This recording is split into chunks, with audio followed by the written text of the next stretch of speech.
금주 금요일이 3.1절 100주년이고 오늘은 우리 교단 산하 모든 교회가 함께 지키는 3.1절 100주년 기념 주일입니다. 3.1절이 벌써 100년 전의 거사였네요.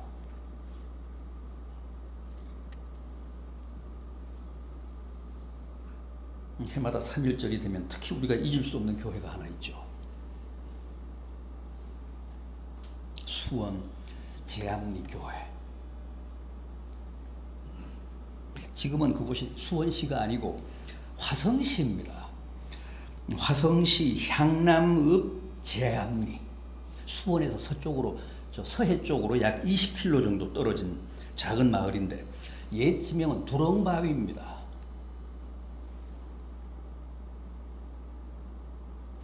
3.1 운동 직후 전국의 다른 교회들처럼 그 제암리 교회도 일제에 의해서 강제 폐쇄 조치가 내려집니다.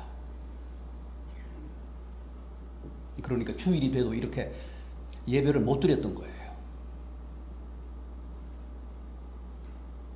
그런데 한 달쯤 지난 어느 날 주재소에서 연락이 왔습니다. 다음 주일, 오는 주일부터는 예배당에서 예배를 드려도 된다는 거예요. 담임 목사님은 반신반의하면서도 그 소식을 신속하게 마을에 전했습니다.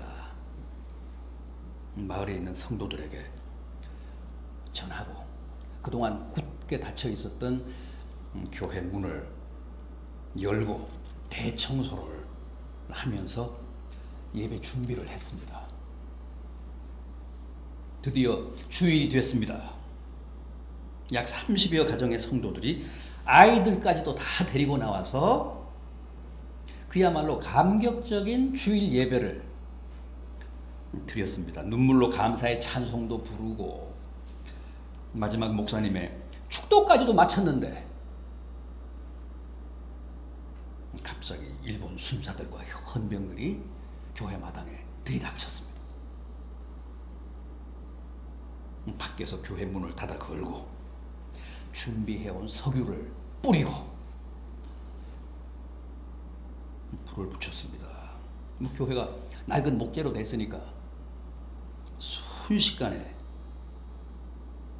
불길에 휩싸였죠. 당황한 교인들이 창을 부수고 어린 아이들부터 이제 밖으로 내보냈는데 밖에서 교회를 포위하고 있던 일본 헌병들이 탈출하는 어린 아이들을 향해 무자비하게 총격을 가해서 다 사살했습니다. 결국 그날 제암리 교회 성도들이 그 자리에서 몽땅 순교의 제물이 되지 않습니까? 이게 1919년 4월 15일에 참극인데 그로부터 100년이 지난 오늘날까지도 일본은 아무런 사죄가 없습니다.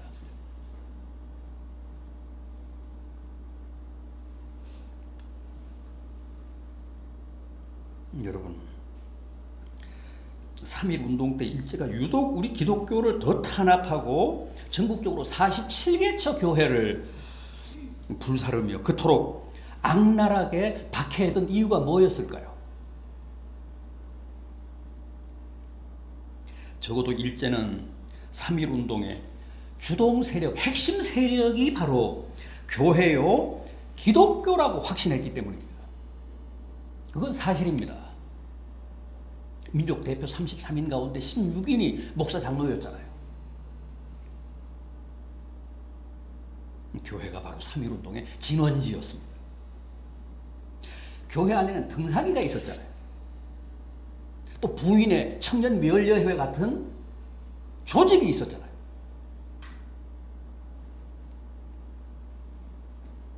그래서 교회를 중심으로 독립선언서도 엄청난 분량으로 제작이 되고 또 그게 배부가 되고 그 교회 조직을 통해서 그러면서 전국적으로 그 3.1운동, 만세운동이 확산이 된 겁니다. 그래서 3.1운동 핵심 세력에 대한 일제의 무자비한 탄압과 보복이 교회에 집중됐던 겁니다. 그럼에도 교회의 대응은 끝까지 무저항 비폭력이었습니다. 제암리 사건 직후에 조선 예수교 장로회 총회가 전국 교회에 보낸 통고문이라고 하는 문서를 보면 이렇습니다. 어떤 일이든지 일본인을 모욕하지 말고 돌을 던지지 말며 주먹으로 치지 말라. 이는 야만인이 하는 짓으로 주님의 가르침에 위배되며 우리의 독립의 의지를 손상할 뿐이니 각각 주의할지라. 매일 3차례 기도하되 주일은 금식하며 매일 성경을 보되 월요일은 이사야 10장, 화요일은 예레미야 12장, 수요일은 신명기 28장 이렇게 되어 있습니다. 여러분들은 이걸 어떻게 생각하십니까?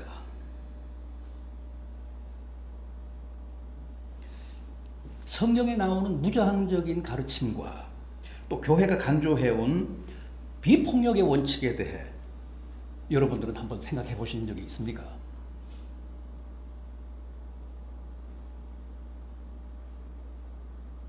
오늘 본문은 주님이 체포되시는 장면입니다.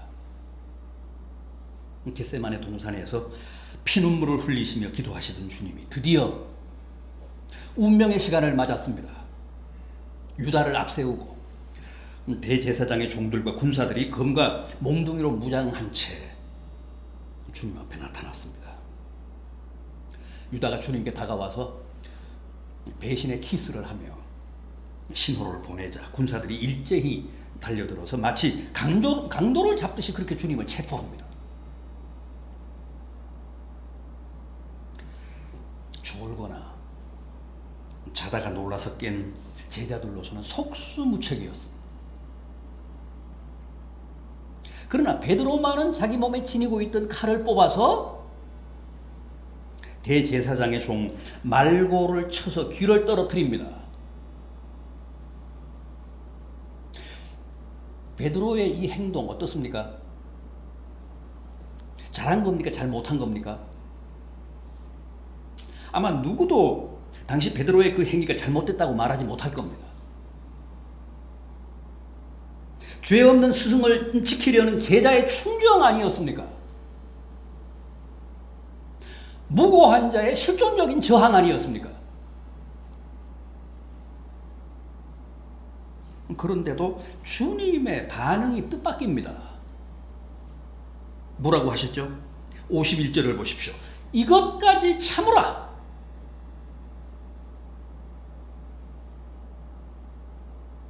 그러시면서 그 떨어진 말고의 길을 다시 고쳐주셨다고 합니다. 붙여주셨다고 합니다.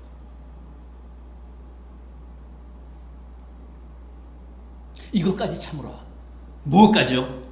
정당방위까지.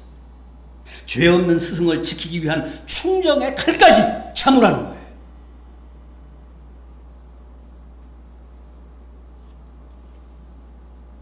흔히 우리는 이것만큼은 못 참는다며 칼을 뽑는데 주님은 이것까지도 참으라고 하십니다.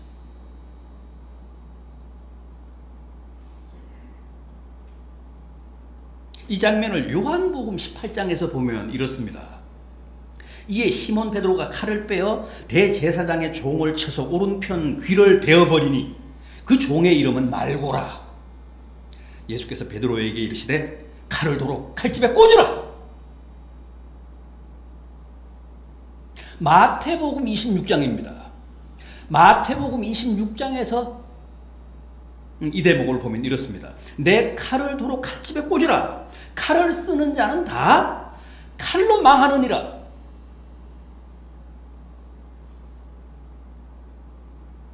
정말 주님은 못 말리는 분이십니다.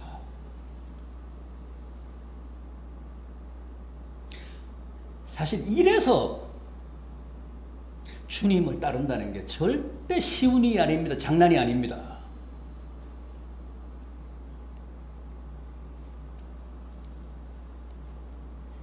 바로 이런 부분 때문에 제자들마저도 막판에는 더는 못 따르겠다며 다 달아나지 않았습니까?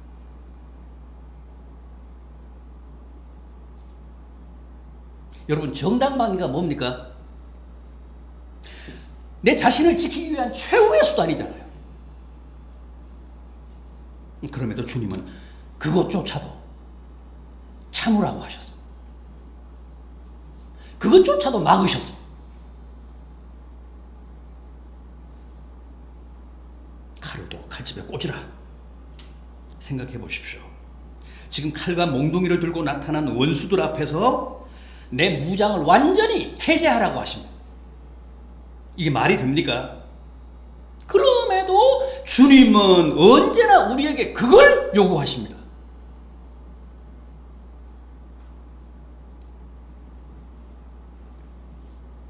왜 주님이 너무 이상적이십니까? 너무 감상적이십니까? 주님이 너무 순진하십니까? 너무 주님의 말씀이 비현실적이십니까? 그러나 주님은 끝까지 홀로 그 길을 가셨습니다. 주님은 절대 자기를 해치는 자들을 미워하시지 않았습니다. 오히려 아버지여 저들을 사하여 주옵소서 하시며 그들의 사죄를 비셨습니다.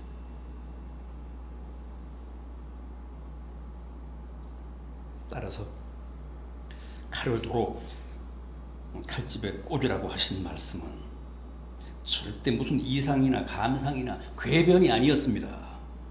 그게 그대로 그분의 삶이고 그분의 생애고 그분의 존재 그 자체였습니다.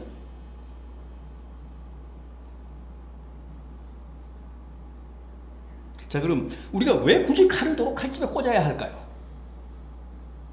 왜 주님이 우리더러 칼을 도로 칼집에 꽂으라고 하셨을까요? 마태복음 26장 52절을 보면 칼을 쓰는 자는 반드시 칼로 망하기 때문이라고 하셨습니다.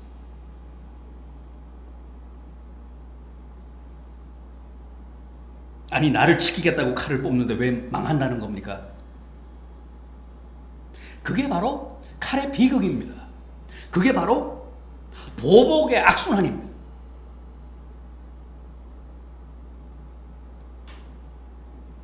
제가 늘 말씀드렸지 않습니까? 칼은 칼집에 있을 때만 칼이라고요. 칼집에서 뽑히면 이미 칼이 아닙니다. 그건 흉기입니다. 살인의 도구입니다.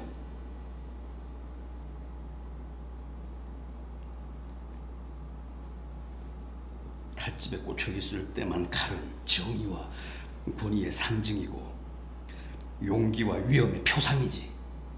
일단 칼집에서 뽑히면 그 순간부터는 흉기입니다. 그리고 칼을 뽑아 그 칼에 한번 피를 묻힌 사람은 절대 그걸 다시 칼집에 꽂지 못합니다. 왜 그럴까요? 그 칼에 희생된 사람들의 보복이 두렵기 때문입니다. 그래서 항상 뽑아 들고 있어야. 이게 칼의 비극입니다. 이게 칼의 악순환입니다. 주님이 이것까지 참으라고 하신 것은 바로 이런 칼의 악순환의 고리를 끊기 위해서였습니다. 이것까지 참음으로 보복의 악순환의 고리를 끊으라는 거예요.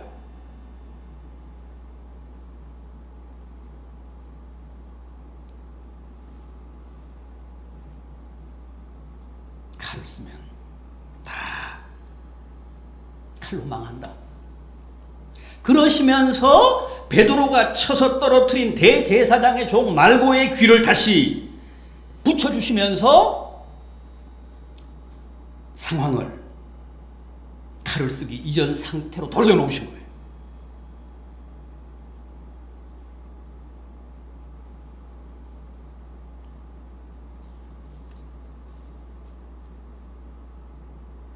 제가 현 문재인 정부에 대해 가장 우려하는 부분도 바로 이런 겁니다. 적폐 청산은 좋은데 시간 문제지 권력의 주체는 또 바뀌잖아요. 언젠가는 또 바뀝니다. 그게 권력의 생리입니다. 바뀌어요. 절대 안 바뀔 것 같지만 바뀝니다. 그때는 또 어떻게 될까요? 불을 보듯 뻔하죠. 오늘의 권력이 그때 가면 다시 적폐가 돼요. 피해 보복을 당하겠죠.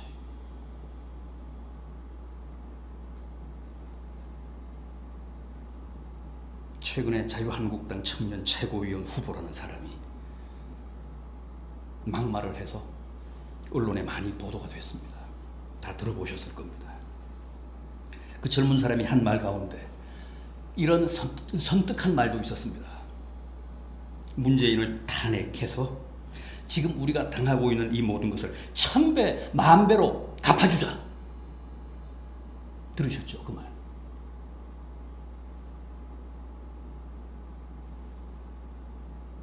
저는 이게 단지 그 김준교라는 청년 한 사람의 생각이나 분노라고는 생각지 않습니다. 아마도 지난 정권을 지지하는 모든 사람들의 정서를 대변한 발언일 거예요. 그 말에 박수까지 쳤으니까 사람들이.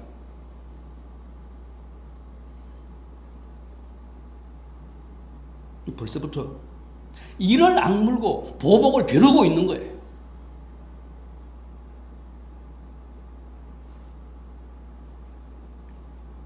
이게 칼의 악순환입니다. 이게 피의 악순환입니다. 이게 보복의 악순환입니다. 그걸 끊으라는 거예요.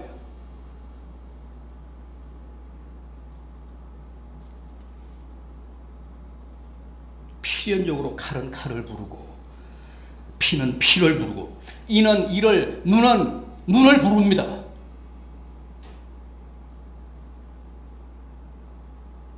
보복은 다시 보복을 부릅니다.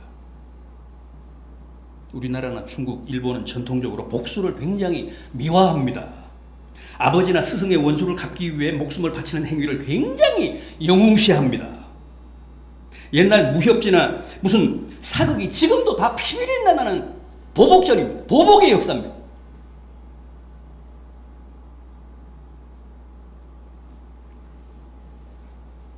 그러나 성경은 아닙니다. 주님은 그걸 절대 반대하십니다. 그런데 문제는 중부장을 해도 나를 지킬까 말까 한 이 살벌한 세상을 살면서 우리가 어떻게 칼을 도로 칼집에 꽂고 정당방위마저도 포기한 채 세상을 살아갈 수 있을까 하는 거예요.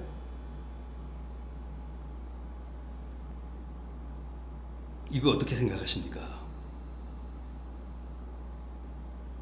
그래서 아까도 말씀을 드렸듯이 예수를 믿는다는 것은 참 어렵습니다. 예수를 믿는다는 것은 주님이 나를 따라오려거든 자기를 부인하고 자기 십자가를 지고 나를 쫓으라고 하신 말씀 그대로입니다. 그 말씀과 한치도 다르지 않습니다.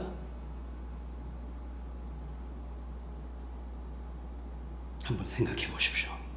이 세상에서 주님보다 더 억울하고 주님의 십자가보다 더 황당한 사건이 또 있을까요?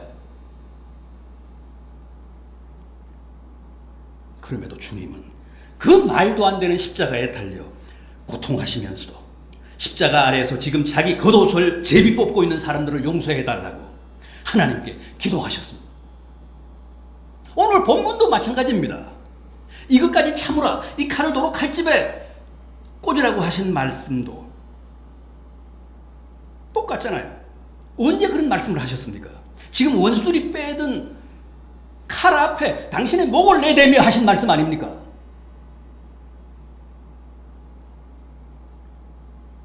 편안할 때 아무런 문제도 없을 때는 무슨 비단 같은 말을 못 하겠습니까?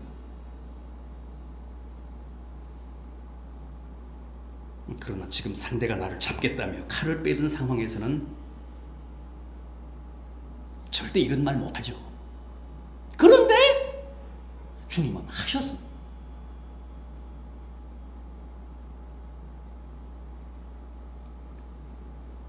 참으라고 하셨고 그 칼을 도로 칼집에 꽂으라고 하셨습니다. 왜요? 원수를 응징하겠다며 칼로 맞서면 결국은 너도 죽고 나도 죽고 다 죽지만 하나님께 그 보복을 맡기면 하나님이 내게 궁극적인 승리를 안겨주시기 때문이라는 거예요.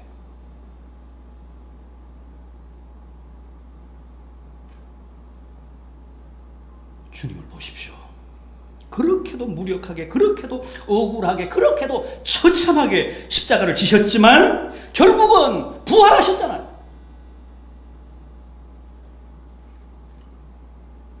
주님이 이기셨잖아요. 빌라도도 죽고 로마도 망했지만 주님은 지금도 살아계시잖아요.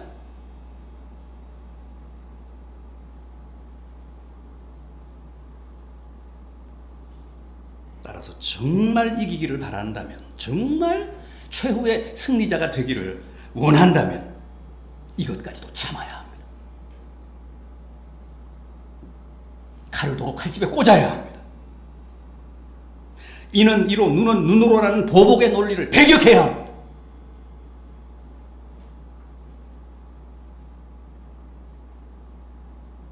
칼의 악순환, 피의 악순환의 고리를 끊어야 합니다. 그래서 주님이 목숨까지 바치시며 가르치시고 모범을 보이신 그 역설의 진리를 꼭 내 삶 속에서 실제 구현해야. 그래서 모두가 주님처럼 승리의 영광을 누리시는 복된 성도들 되시기를 진심으로 기원합니다. 기도하시겠습니다.